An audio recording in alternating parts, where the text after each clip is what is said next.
Olá! Vamos continuar a leitura do nosso livro Hábitos Atômicos de James Clear, no capítulo 19. A regra de caixinhos dourados, motivação na vida e no trabalho. Em 1955, a Disneylândia tinha acabado de abrir uma filial em Anaheim, Califórnia, quando um garoto de 10 anos pediu um emprego. As leis trabalhistas eram menos rígidas na época e o menino conseguiu uma posição vendendo guias por 50 centavos de dólar cada.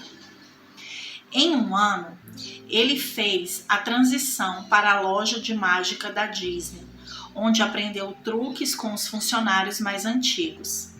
Ele testava piadas e números simples com os visitantes. Logo descobriu que o que amava não eram apresentações de mágica, mas apresentações em geral, e tomou por objetivo se tornar comediante. Já na adolescência, ele passou a se apresentar em pequenos clubes ao redor de Los Angeles. O público era pequeno e sua apresentação curta. Ele raramente permanecia no palco por mais de 5 minutos. A maioria das pessoas da plateia estavam muito ocupadas bebendo ou conversando com os amigos para prestar atenção. Uma noite, ele literalmente fez sua apresentação de stand-up para um clube vazio. Não era um trabalho glamouroso, mas não havia dúvida de que ele estava melhorando. Suas primeiras apresentações duravam apenas uns 2 minutos. No ensino médio, seu material se expandiu para incluir números de 5 minutos. E alguns anos depois, um show de 10 minutos. Aos 19 anos, apresentava semanalmente números de 20 minutos. Ele teve que ler 3 poemas durante o show apenas para conseguir estender a apresentação pelo tempo necessário. Mas suas habilidades continuaram a progredir. Ele passou mais uma década experimentando, ajustando e praticando. Aceitou o emprego como roteirista para a televisão e gradualmente começou a frequentar talk shows. Em meados da década de 1970, conseguiu se tornar um convidado regular do programa The Tonight Show e Saturday Night Live.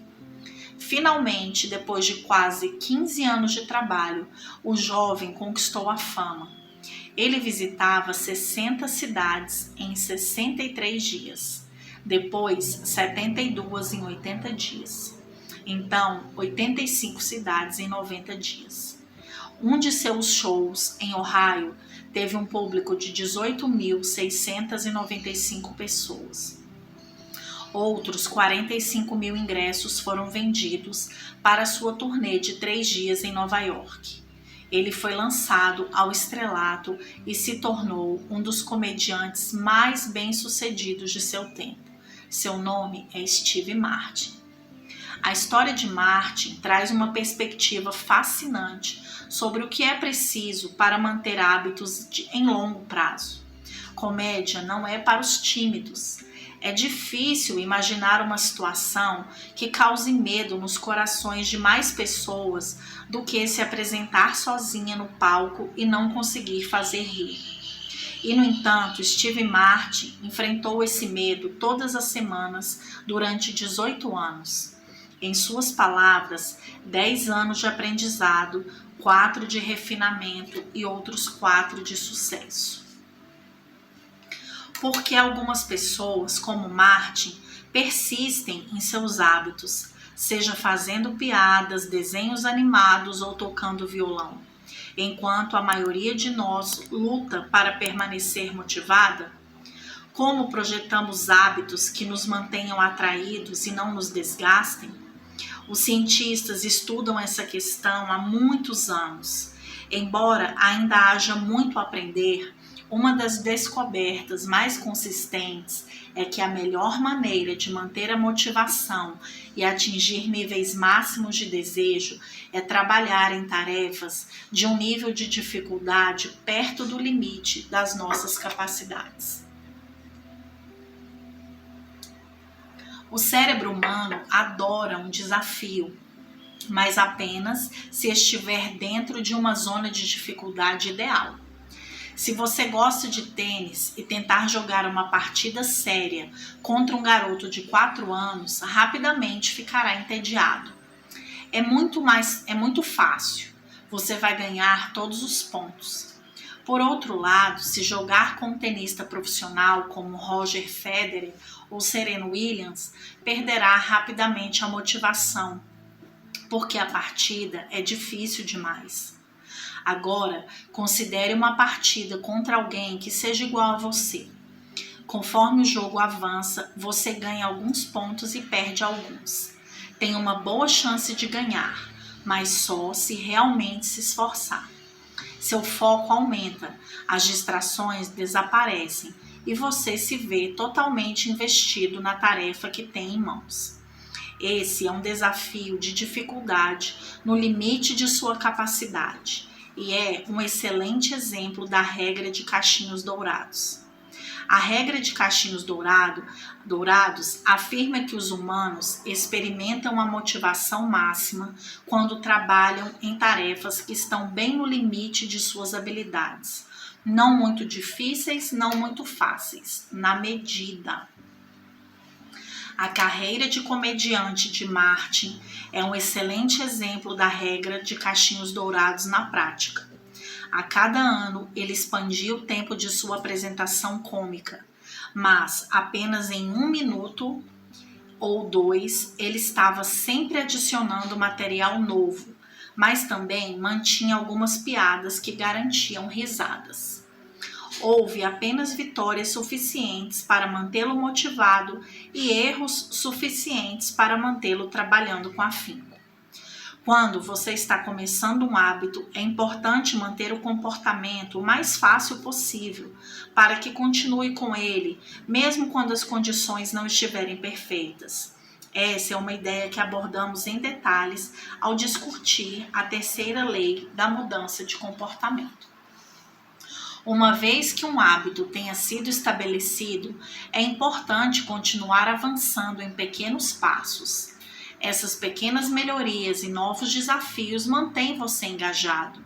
E se atingir a zona cachinhos dourados, você pode alcançar um estado de fluxo. Aí ele coloca aqui o gráfico. Regra de cachinhos dourados. Um estado de fluxo é a experiência de estar na zona de fluxo e totalmente imerso em uma atividade. Os cientistas tentaram quantificar esse sentimento. Eles descobriram que para atingir um estado de fluxo, uma tarefa deve estar aproximadamente 4% além de sua capacidade atual.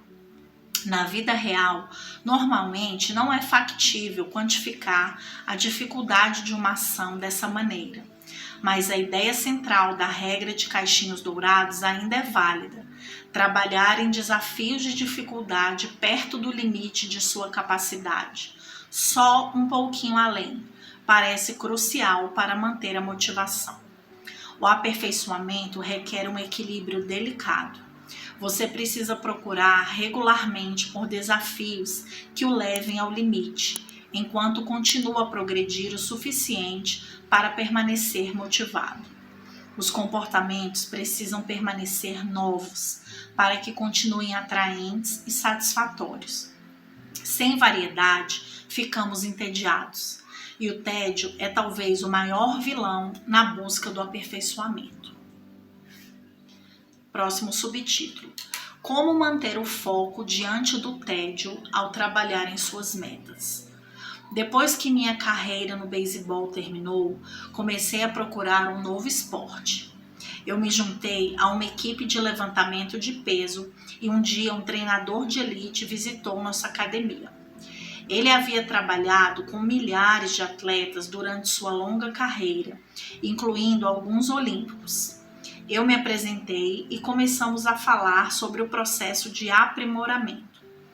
Qual é a diferença entre os melhores atletas e todos os outros? Perguntei. O que as pessoas realmente bem-sucedidas fazem que as demais não fazem? Ele mencionou alguns fatores já esperados: genética, sorte, talento. Mas então disse algo que eu não estava esperando. Em algum momento, tudo se resume a quem é capaz de lidar com o tédio, de treinar todos os dias, fazendo os mesmos levantamentos repetidas vezes. Sua resposta me surpreendeu, porque é uma maneira diferente de pensar na ética do trabalho. As pessoas falam sobre ficar empolgado para trabalhar em seus objetivos. Quer se trate de negócios, esportes ou arte, você ouve as pessoas dizerem: tudo se resume à paixão e você realmente tem que querer. Como resultado, muitos ficam deprimidos quando perdem o foco ou a motivação, porque pensam que as pessoas de sucesso têm uma reserva ilimitada de paixão. Mas esse treinador estava dizendo que as pessoas realmente bem-sucedidas sentiam a mesma falta de motivação que todos. A diferença é que elas encontravam uma maneira de continuar apesar do tédio. Maestria requer prática, mas quanto mais você pratica alguma coisa, mais chata e rotineira ela se torna. Depois de conquistados os ganhos iniciais e sabermos o que esperar, nosso interesse começa a desaparecer. Às vezes acontece até mais rápido que isso. Tudo o que você precisa fazer é ir à academia alguns dias seguidos ou publicar algumas postagens regulares em seu blog que deixar um dia de lado não parecerá nada demais. As coisas estão indo bem. É fácil racionalizar tirar um dia de folga, porque você está bem. A maior ameaça ao sucesso não é o fracasso, mas o tédio. Ficamos entediados com os hábitos, porque eles param de nos proporcionar prazer. O resultado é esperado. E como nossos hábitos se tornam comuns, começamos a sabotar o progresso em busca de novidades. Talvez seja por isso que acabemos presos em um ciclo interminável, saltando de um treino para o próximo, uma dieta para a próxima, uma ideia de negócio para a próxima. Assim que sentimos o mínimo declínio na motivação, procuramos uma nova estratégia, mesmo que a anterior ainda funcione. Como observou Machiavelli, os homens desejam a novidade de tal maneira que aqueles que estão indo bem desejam tanto a mudança quanto os que estão se saindo mal. Talvez seja por isso que muitos dos produtos formadores de hábitos sejam os que fornecem formas contínuas de novidade. Os videogames fornecem novidade visual. A pornografia sexual. Junk foods fornecem novidade culinária. Cada uma dessas experiências oferece elementos contínuos de surpresa. Em psicologia, isso é conhecido como recompensa variável. Máquinas caça-níqueis são o exemplo mais comum. Um jogador consegue um jackpot de vez em quando, mas não em um intervalo previsível. O ritmo das recompensas varia. Essa variação leva ao maior pico de dopamina, recorre à memória e acelera a formação de hábitos. Recompensas variáveis não criam paixão. Isto é, você não pode oferecer uma recompensa em que as pessoas não estão interessadas em um intervalo variável e esperar que mudem de ideia, mas são uma maneira poderosa de amplificar a paixão que já vivenciamos, porque reduz o tédio. O ponto ideal da paixão ocorre em uma divisão 50-50 entre sucesso e fracasso. Metade do tempo você consegue o que quer, na outra metade não. É preciso ganhar apenas o suficiente para sentir satisfação e querer, apenas o bastante para sentir desejo. Esse é um dos benefícios de seguir a regra de caixinhos dourados. Se você já está interessado em um hábito, trabalhar em desafios de dificuldades só um pouquinho além de seus limites é uma boa maneira de manter as coisas interessantes. É claro que nem todos os hábitos têm um componente de recompensa variável, e não gostaríamos que fosse assim. Se o Google fornecesse apenas um resultado de pesquisa útil em determinados momentos, eu mudaria para um concorrente rapidamente. Se a Uber só aceitasse metade das minhas viagens, duvido que eu continuasse a usar o serviço por muito mais tempo. E se passasse fio dental todos os dias e só às vezes ficasse com a boca limpa, acho que deixaria para lá. Sejam as recompensas variáveis ou não, nenhum hábito será interessante para sempre. Em algum momento, todos enfrentam o mesmo desafio na jornada do autoaprimoramento. Você tem que se apaixonar pelo tédio. Todos nós temos metas que gostaríamos de alcançar e sonhos que gostaríamos de realizar, mas não importa o que você está tentando melhorar. Se só fizer o trabalho quando for conveniente ou empolgante, nunca será consistente o bastante para alcançar resultados notáveis. Posso garantir que, se conseguir começar um hábito e continuar o colocando em prática, haverá dias em que terá vontade de desistir. Quando inicia um negócio, haverá dias em que você não vai querer ir até lá. Ao frequentar a academia, haverá séries que não vai querer fazer. Quando chegar a hora de escrever, haverá dias em que não vai querer digitar.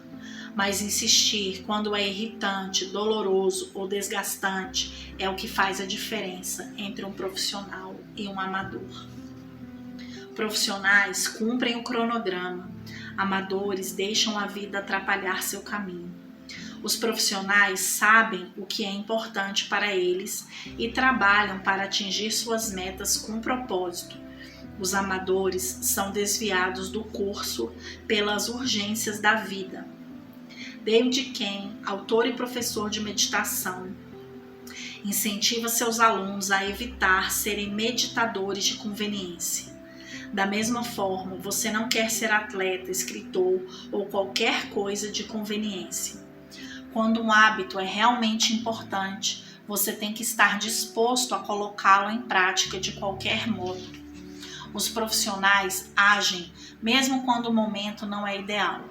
Eles não podem gostar, mas encontram uma maneira de fazer o que tem que ser feito. Houve muitas séries de exercícios que eu não queria terminar, mas nunca me arrependi de ter cumprido o treino. Montes de artigos que não tinha vontade de escrever, mas nunca me arrependi de publicá-los no prazo. Houve muitos dias em que senti vontade de relaxar, mas nunca me arrependi de ter comparecido e trabalhado em algum que fosse importante para mim. A única maneira de se tornar excelente é ser infinitamente fascinado por fazer a mesma coisa repetidas vezes. Você tem que se apaixonar pelo tédio. Resumo do capítulo. A regra de caixinhos dourados afirma que os seres humanos experimentam a motivação máxima quando trabalham em tarefas que estão perto do limite de suas habilidades. A maior ameaça ao sucesso não é o fracasso, mas o tédio. À medida que os hábitos se tornam rotineiros, tornam-se menos interessantes e menos satisfatórios. Ficamos entediados. Qualquer um pode trabalhar com afinco quando se sente motivado. É a capacidade de continuar, mesmo quando o trabalho não é empolgante, que faz a diferença. Os profissionais cumprem o cronograma, os amadores deixam a vida atrapalhados. E assim nós vamos chegando ao final do capítulo 19. Eu aguardo vocês para a leitura do capítulo 20. Deus abençoe a sua vida. Você já imaginou como seria viver com mais saúde, energia e autoestima? Uma vida saudável começa com a decisão de adotar novos hábitos, mas sabemos que essa jornada não é fácil de enfrentar sozinha. Existem lutas que exigem apoio, força e direcionamento para superar. É por isso que criamos a Revolução de Dentro para Fora, um grupo de mentoria feito para transformar vidas. Aqui, você será acompanhada de perto, com estratégias práticas para vencer velhos hábitos e construir uma nova rotina. Junte-se a mulheres vencedoras como você, que estão superando limitações e bloqueios, e descubra o poder de uma verdadeira revolução que começa dentro de você. Venha com a gente e transforme sua vida hoje mesmo, porque juntas somos mais fortes.